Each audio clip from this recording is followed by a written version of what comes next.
That's right. Greetings, fellow Armchair Imagineers. Tiki here. And Mickeyfan. And welcome to the long-delayed recap podcast for 1986, week 3, or week 2. We're in week 3, so week 2, the Adventureland edition, the recap podcast. Oh, boy. All right. So, Mickeyfan, I'm just going to address this right up front because we keep having to address it. The radio drama is going along well. It's not going along at the pace I was expecting. I was being way too ambitious with the one episode a week thing. That was not a good idea. There's no way we're going to be able to stick to that, all things considered, with the time it takes to write the scripts, the time it takes to get everyone to record, the time it takes to send all the stuff to Evan and Evan to edit everything. So at this point, what we're going to do with the radio drama, I just can't really have any set schedule for it because it's going to make me go way too crazy with, trying to hit the deadlines. And I'm probably going to be, if we try and hit deadlines, I'm probably going to turn into an asshole about, people getting their lines in and stuff like that. So at this point, I think what we're going to do is we're just going to have it be a 9 episode saga told throughout the season. Yeah. And Mickeyfan, I've always wanted to write a 9 episode season of something. You know why? 3-act structure? 3-act structure, baby. 3-act structure. Because essentially what you get to do with 9 episodes is you get to have 3-act structures within 3-act structures. You fucking nerd. What are you gonna do? What are you gonna do? So yeah, folks, I definitely am anticipating where everything's going with the radio drama. I have to sit down and really outline it. But episode 2, rest assured, episode 2, all the actual recording is in the can. It's just a matter of actually getting it to Evan and Evan editing it. So by all accounts, that should be up at some point this week. I mean, if it's not up this week, then we're clearly doing something wrong. So, all right. So transitioning into the adventure Atoll. Now, Mickeyfan, this was a very interesting week for 1986. A very tumultuous, turbulent week. That is a very good way to put it. A very good way to put it. So we had a couple dropouts that we probably should address. Yes. Okay, so 3 people dropped out this week for various reasons. Let's see, Puff. I'm just gonna say it, Mickeyfan. I don't even want to treat this with kid gloves here. This is the second time that Puff dropped out of a competition in pretty much exactly the same way, where it's like they'll be going along, they'll be doing just fine, and then randomly out of nowhere in like the second or third week of the game, they'll be like, I'm dropping out and I'm just not feeling it anymore. So honestly, the only thing I have to say to that, folks, is if you sign up for a game, it really is kind of like a two-way street of like, we really do expect you to be with it, so when dropouts happen like this, I'm a little bit less forgiving about it. I don't want to jump down Puff's throat about it or anything like that, because I'm sure they have their reasons, but I'm just saying it happened twice in a row in exactly the same way. So I don't know. I think that it's just they thought that they were through the burnout, but they were not, and I am willing to give them the benefit of the doubt. Fair enough. Like I said, I'm not mad at them or anything, but it kind of led to a whole bunch of other shenanigans, so we'll get there. Yes. So Space drops out, and this is like the best and worst thing that could have possibly happened, honestly, like all wrapped up into one. It's the best thing that could have happened because I think absolutely more than anything else, it evens the playing field, and that is a very good thing. Space was talking about when he was thinking about signing up in the first place, he was like, don't worry, guys, you got all these other people that are in the cast with me, and yet I mean, I got to be honest with you.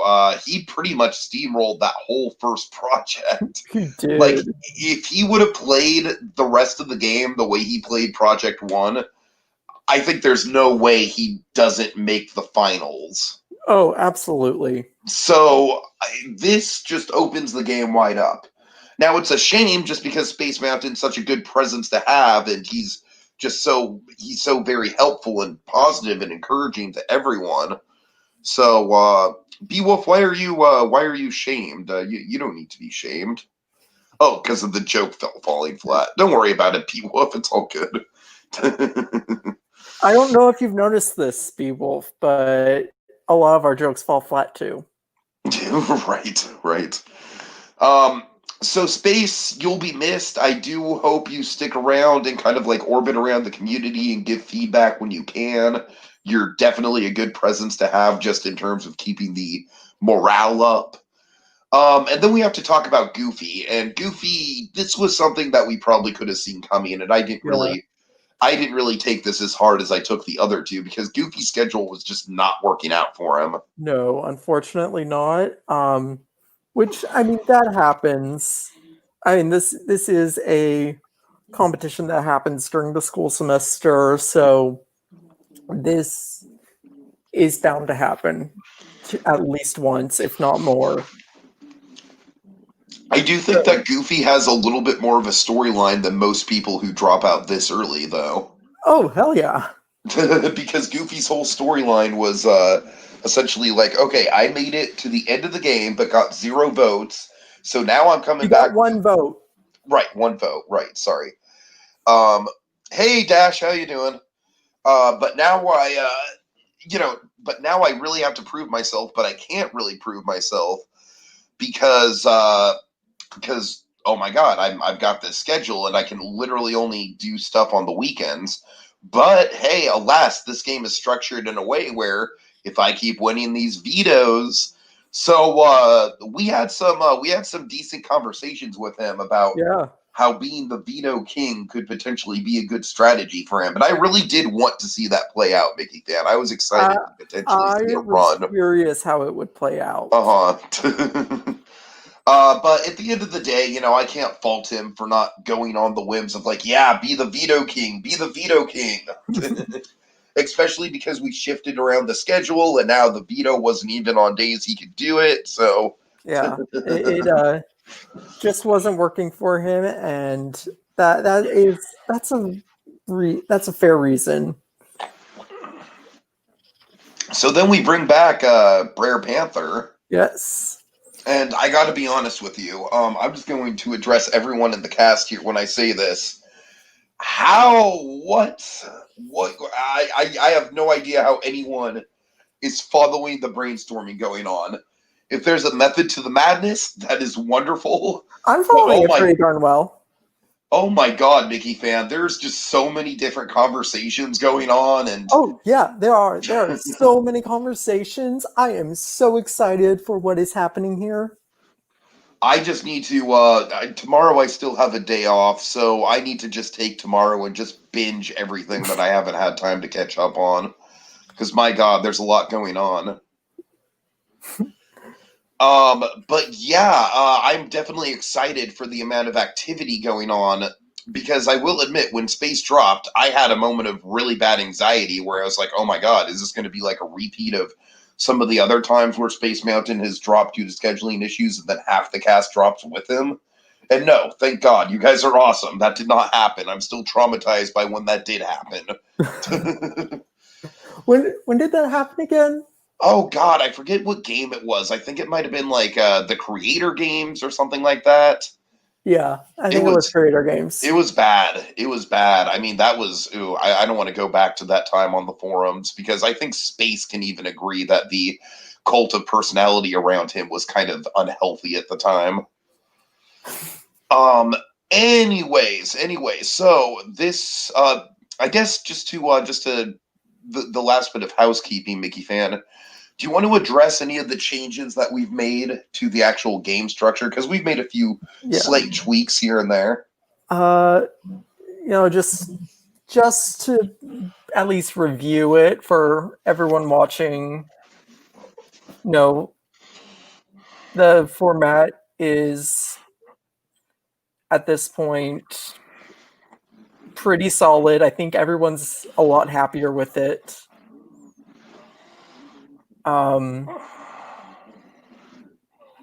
What else?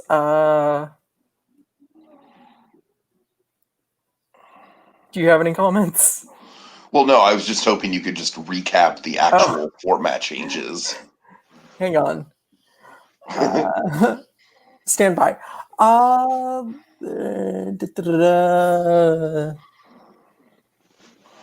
right. Mickeyfan, I'm trying to plan my trip to Orlando, and it is not going well because I checked my Universal app and it's like, oh dear God, 45 minutes for Hogwarts Express. What is going on? What? Yeah. Okay, I got it. Okay. So head of household comps are Saturday to Wednesday. Power of Veto is on Thursday, and it's a 24-hour prompt. We're judging and putting in evictions on Fridays. We're gonna tell whoever wins head of household that they've won it about a day before the project is due. So keep an eye out. Yeah, we need to talk about that, Mickeyfan. Yeah. And then we're adjusting the rubric for Power of Veto prompts. Yes, and I want to make an official ruling on that. I think it should be 10 creativity, 10 realism, and 5 detail. Okay, that's exactly what I was thinking. Okay, so 25 points possible. Yeah. Yes. All right. That'll be interesting. Okay, so with that in mind, let's get to the actual brainstorming. And Mickeyfan, I don't know about you, but I definitely saw some very interesting kind of like Big Brother style power dynamics kind of come into play. Oh yeah, the Peregrine just steamrolled this. Well, let's talk about Peregrine because I don't necessarily want to call Peregrine out on bad gameplay here. No, because what I do think Peregrine did is he made a dominant move. Oh yeah, he went in and he knew what he was doing. Mm-hmm. I don't know if anyone else did, but he certainly did. So the interesting thing about this is that I definitely think, I don't know, it led to an Adventureland that was very, very cohesive, but at the same time, it almost felt like there was too much going on with it. It almost felt like it was it almost felt like it was over thought out. You know what I mean? I know exactly what you mean. So with Peregrine, I mean, like I guess compliment sandwich here. Compliment. He was good.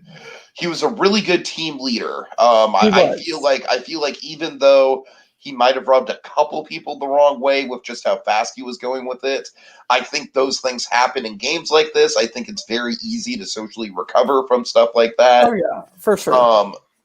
But then let's see the sandwich part, Mickeyfan. That backstory was just messy. I needed like half of that. It was way too much to follow. It's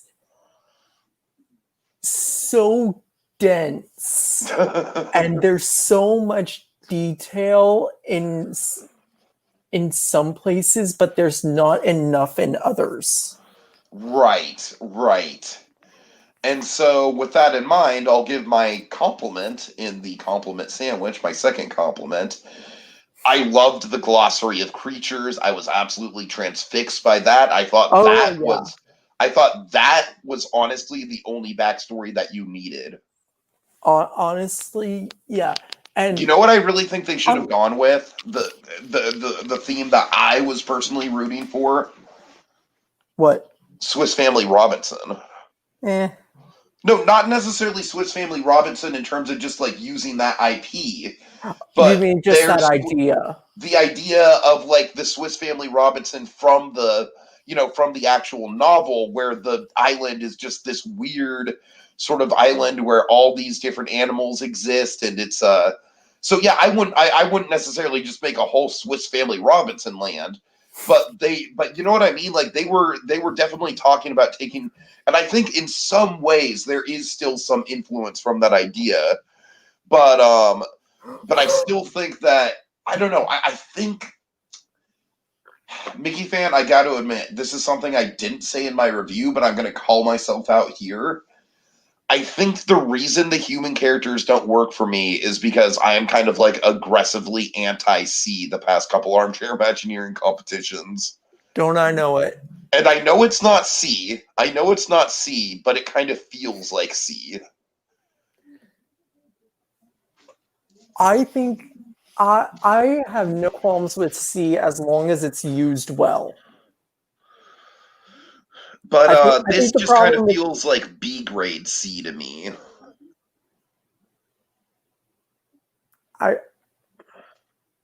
B grade C. I just Yeah, I know. It's weird wordplay. I know. Also, side note, Beowulf just proposed reenacting the French Revolution with Peregrine. Let's see where this goes. Okay, so let's see. I don't know. The human characters, my issue with them and the island being as colonized as it is, I don't like the fact that the island is at times both completely uncolonized in terms of like it's got these wild animals and this crazy wildlife and ecosystem to it, but at the same time there's kind of like this world showcase marketplace vibe to it, and there is a focus on human characters, and that to me just did not blend. I feel like the focus on the human characters would have worked better if we had one, if the backstory was streamlined and put into, had that better detail. I also feel like the backstory would have worked if he just incorporated it throughout the project and not just had like the one big like text chunk at the beginning. Yeah, that would have been nice too. Because it kind of set the tone of like, okay, I got to take notes here right at the start. You know what I mean? Whereas I feel like if he would have just chunked the backstory out to reveal it in different sections of the different attractions and left the audience to kind of piece it together, I think that would have presentation wise made it a lot stronger and a lot more easily digestible. The Thunder Mesa approach. Uh-huh. Okay, so that's interesting. So Peregrine's saying that he wasn't into the colonization, but other people were. So yeah, that right there goes to show that like it's a really interesting balancing act that the players are on right now, right? Where it's like they don't want to step on each other's toes, but at the same time, so oh man, oh yeah, I don't envy you on that position, Peregrine.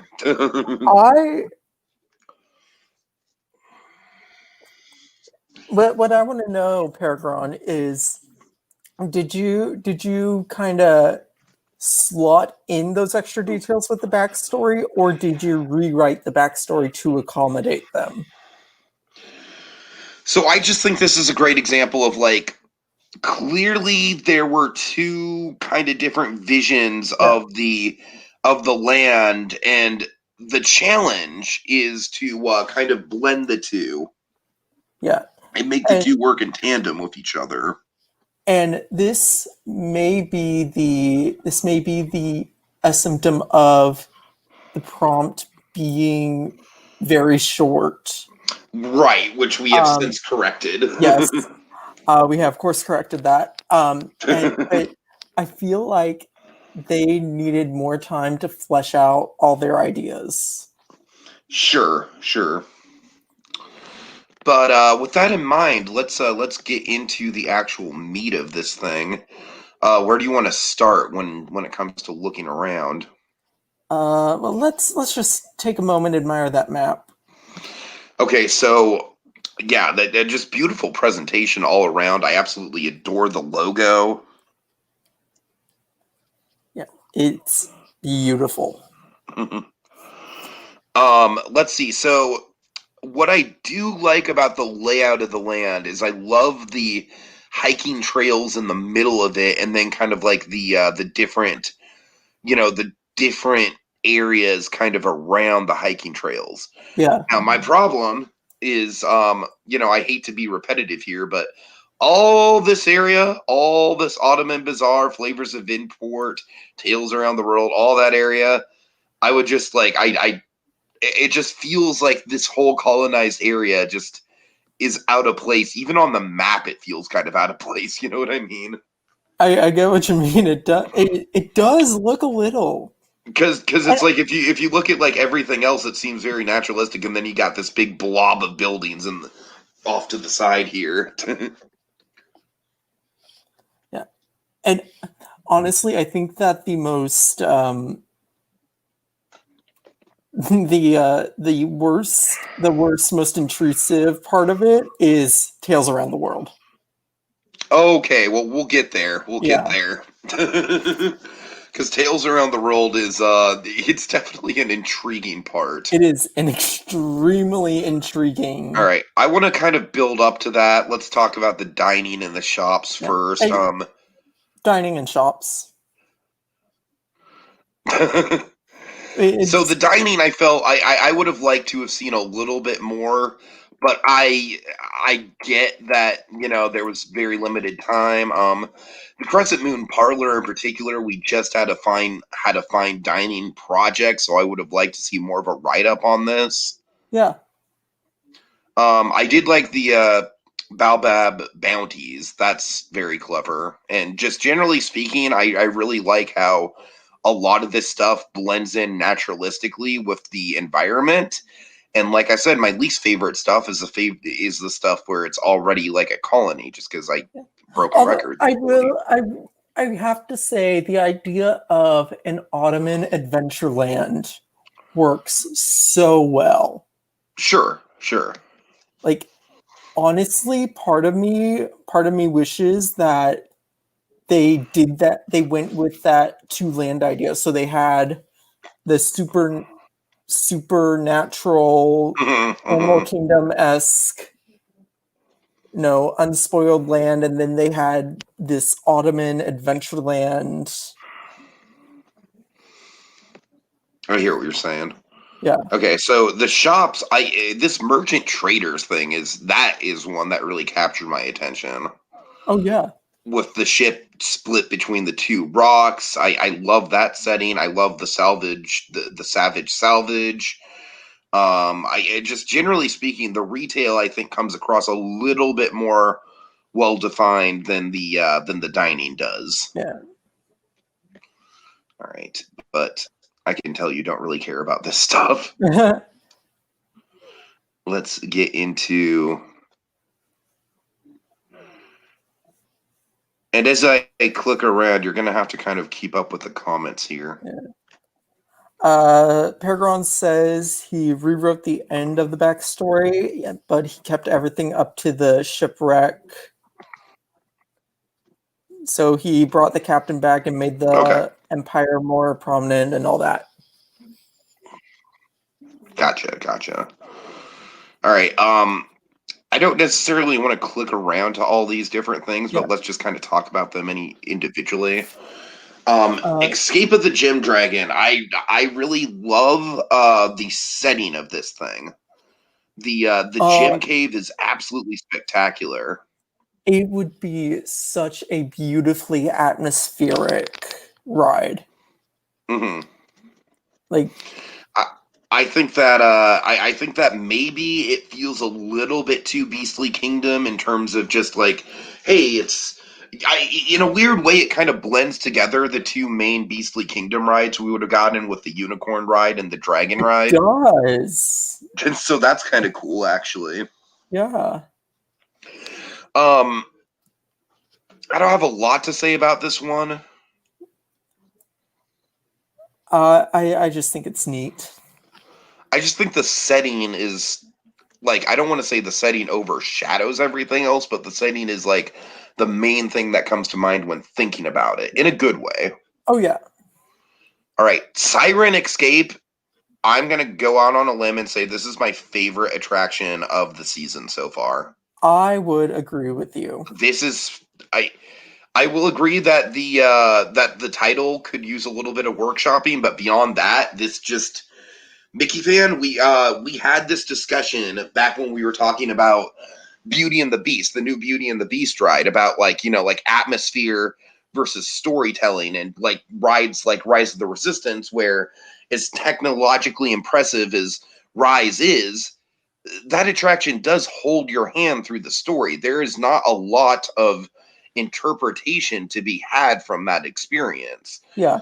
But stuff like Pirates and Haunted Mansion, decades later, almost a full half century later, still inspires just as much like, fan speculation and fan theories and this whole kind of meta narrative, Yeah. Jean Lafitte, all that good stuff that goes into those two rides. Oh yeah.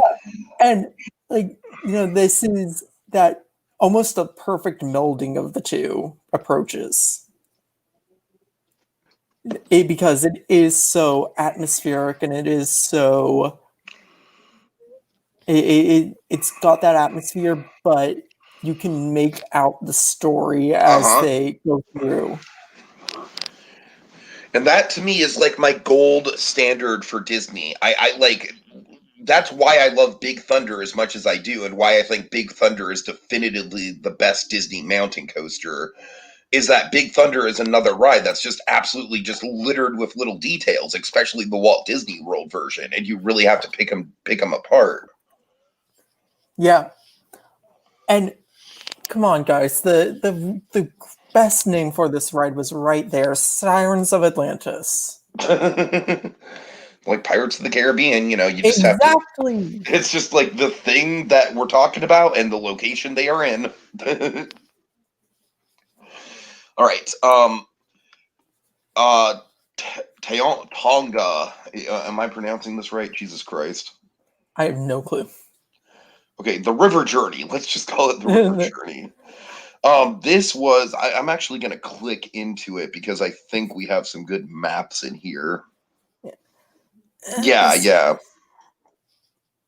But this was just a really good idea, like a really good evolution of the Jungle Cruise concept. I really like it a lot. It is. It's a really good idea. I feel like I would have liked this so much better if it were just a straight ride, if it didn't have that two-port aspect. Really? That's interesting. Because I really actually like the two ports. Yeah, just the two ports kind of rubs me the wrong way for some reason. I think it's a really interesting idea just because... It is a very interesting idea, and I think that, for all my complaints, they do pull it off really well. It's just not... It's sort of this idea of adding in transportation to what could be a straightforward ride, if that makes sense.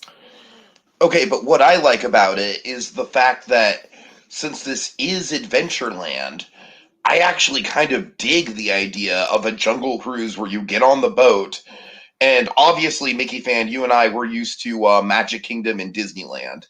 Yeah. Where both those Adventurelands, I mean, I love Disneylands to death. The actual atmosphere of Disneylands does evoke the sense of adventure, to be sure.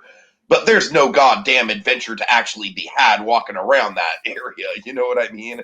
The only adventure you're going to have in Adventureland at Disneyland is an adventure about trying to get out of a crowd of people. Yeah, exactly.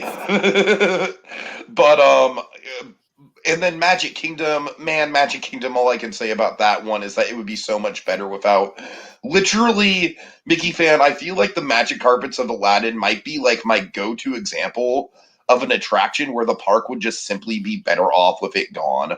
Minus Tomorrowland Speedway. Tomorrowland, yeah, sure. Astro Orbiter at Disneyland as well. But I don't like Dumbo spinners. I don't. I will respect Dumbo. I love Dumbo at Disneyland aesthetically, and it has a ton of nostalgia. I love the fact that it's in its own little storybook-land courtyard with the canal boats and with with Casey Jr. I love that element of Dumbo at Disneyland. Dumbo at Walt Disney World can honestly go die. I mean, it's not that I'm mad at it. It's just that it's in this weird, awkward corner, and I forget it's ever there. Yeah. But anyways, I don't know. We're just gonna kind of have to agree to disagree on this one because I really like. You see what I'm saying, though? I really like the fact that this Adventureland is so dense that you could physically board a jungle boat and go to an entirely different spot on the map. I like that idea. I think that idea is intriguing. It is. I get what you're saying. You know what would be cool? It almost kind of reminds me of the old idea they used to have where the Jungle Cruise boats would have gone through the Indiana Jones temple at Disneyland. You know what I mean? Oh yeah. That would have been so good. All right. Well, like I said, we're probably just gonna have to disagree on that one. Yeah. Okay, I'm gonna be honest with you. I really don't want to come down on whoever wrote this. Do you know who wrote this? Plaza of Fortune? I want to say it was Dash. Dash, and Dash is here. Great. Awesome. Fantastic. Okay, Dash, I love a good themed flat ride. The giant goblets and the fact that it's a spinner, this was good on its own. I think this would work well in like maybe a World Showcase pavilion or something like that. But it didn't vibe for me all that much when it comes to like the rest of the offerings. Yeah. I like the idea of this. I love the idea of this. Mm-hmm. But like going back to this, I really wish that you went with the double land idea because this would have fit perfectly in an Ottoman themed Adventureland. Right. Whereas it doesn't fit as well here. Yeah. So it's a good concept, a good idea. It just the fit is just not quite there, and I feel like that's kind of like the reoccurring thing that we have with the rest of this land. Yeah. All right, Extraordinary Voyages. I honestly don't have much to say about this because this kind of stuff, like I'm always going to love this kind of stuff just because it requires really strong theming throughout the land, and it adds so much atmosphere to the land because of it. Mm-hmm. Like with the Pirates Adventure at Disney World, same thing. You get these really nice displays of theming, and it adds a lot of energy that the land wouldn't have otherwise. I guess whenever I'm in Magic Kingdom, I just never really pay attention to what's going on with them. I mean, I've walked past like the pirate stuff before, but I never really take it in. Yeah, that's fair. And it feels like the kind of thing where it's like, well, I appreciate it from like a point of view of like a kid who, might not be as into all the rides and so can still have a cool experience. Like if that shit was at Disneyland when I was a kid and too afraid to ride everything, oh, you bet your ass I would have been all over it. Oh, absolutely. But it's hard for me to engage with just because it's just not something I could ever see myself investing much time into when I'm in the parks. Yeah. So it's good for what it is, though. Yeah. All right, and then on to the real. Just what the hell? Oh God. Here's the true.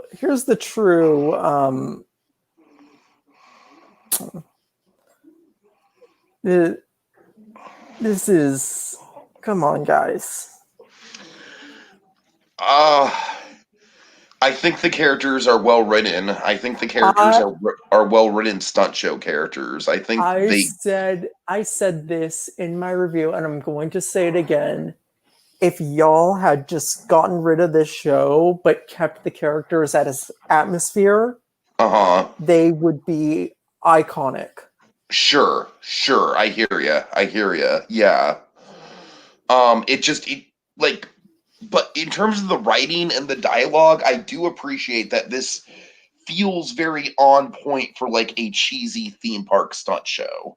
The problem with that is that it doesn't fit the rest of the land. As we've already established with a lot of this stuff, so I feel like we're kind of just beating a dead horse. I think that you can get away with that with an atmosphere character. You can't get away with that as well with a giant stunt show. I mean, just look at this GIF. I feel like this GIF just kind of says it all. You know what I mean? Yeah. As soon as I saw that GIF, I was like, "Oh, what the hell is this?" I don't know. That's not to say that it isn't a good show. It just didn't fit. Yeah. All right, but what did fit was the walking trails, and I think that's a good place to end out on. Yes. The walking trails, I want them. That's all I can say. I want them. Oh my god. Mickeyfan, can we talk about how awesome the Oasis is? I love the Oasis. The Oasis is incredible. It's one of the best opening lands to a theme park, in my opinion.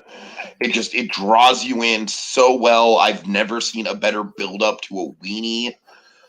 Oh my god, the Oasis is just freaking great. It is. All right. I love the. I think Joe Rohde actually said, the idea of it was you're making your way through this forest, you're seeing all these animals, you're building up to going into this massive open space and seeing the Tree of Life. It's the park's thesis statement. So with that in mind, I feel like taking something like that and making it a literal centerpiece within the map of, this new adventure Atoll, it might be Siren Song is definitely the best attraction, but this might be my overall favorite idea. For sure. I think that just, being able to come across all these really cool animals. 100% shout out to Peregrine for creating those fucking awesome creatures. That creature encyclopedia was just ridiculous. I mean, I felt like it could have been something out of Avatar: The Last Airbender or something, just because it felt so realistic. It feels like all of them felt like they were reasonably attainable in reality. Like the hyenas, they were the only predator. So instead of scavengers, they become the apex predator, the apex carnivore of the island, and all that. Right. Really interesting ideas all abound.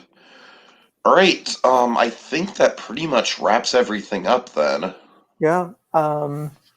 So what I have to say going forward, guys, don't let this discourage you in any way, shape, or form, because I feel like there are a lot of interesting ideas here. Yeah. And if y'all really care about this park, then there's no reason why after this competition is over, y'all can't iron out some of the details of this to make it flow a little bit better. I would love for y'all, at the end of this competition, to go back, iron out the details, improve on certain aspects, all that, because it's there's a really good base here. It just needs ironing out.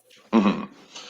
And I just think like it's a really interesting evolution of the gameplay that we saw, where Harbortown USA was just absolutely like that was an example of 15 people just coming onto the same page. Very after some intense brainstorming, they Yeah. did get there, and they came onto the same page, and they absolutely crafted something. Yeah. I And feel like Adventure Atoll is what happens when one person has a really strong idea and the rest of the people also have strong ideas, they and just it kind of go with it. right. So my advice to the team going forward, and I honestly really do think that they are implementing this with Fantasyland, because with Fantasyland, my God, it took them like less than half a day to land on like, okay, we're going with the seasons idea. We're gonna break it all up. Like, oh my God, Yeah. like And guys, I don't know if I've ever seen such a well-oiled machine of brainstorming as I've been seeing in the Fantasyland brainstorming. I mean, it's just insane. yeah, and I no, I'm gonna say this right now. Hint of my thoughts on the project, but no, they chose a theme that was loose enough that it could fit almost anything with the Four Seasons. Mm-hmm, mm-hmm. All right, so really good stuff there. I think that's about it, right, Mickey fan? I think that's it. All right, so let's see. So big thanks to Beowulf, Dash, Peregrine. Peregrine. Am I missing anything? I think that's it. Oh, and Uh, Mickey Nerd popped in. I'm not sure if he's yeah. still here, but he popped in. Big thanks to all you guys. We will be messaging the head of household probably sometime late tomorrow, I'm gonna say. So Yep. be on the lookout for that. And yeah. Um Oof. Oof. Sorry, Mickey fan. Mickey nerd. I didn't mean to push that. Yeah, hi Mickey nerd. All right. So yeah, guys, I will see y'all later. And also, if you guys are curious about Dragon and I and our thoughts on movies like Tenet and I'm thinking of ending things and man, what else did we see this month? The American Murder. Holy shit, Mickey fan. Have you looked into American Murder? I have not. Oh, it's fucking crazy. It sounds crazy. So if you guys want to see Dragon and I's takes on all the movies and TV we watched this month, we are actually going to be doing movie memoirs at the top of the next hour, so at 11 p.m. Eastern, 8 p.m. Pacific. So stick around for that if you guys are interested in movies at all. I'd love to see some of you in there. All right. So with that, thank you all for being so cool and so, just being along for the ride through all these changes that we implemented throughout week 2. I think that week 3 forward is going to be a much more smooth experience for all of us involved. For And sure. and the last thing I will say is if we don't get episode 2 of the radio drama up this week, we are doing something wrong and you need to chastise us for it. All right. Have a good night, everyone.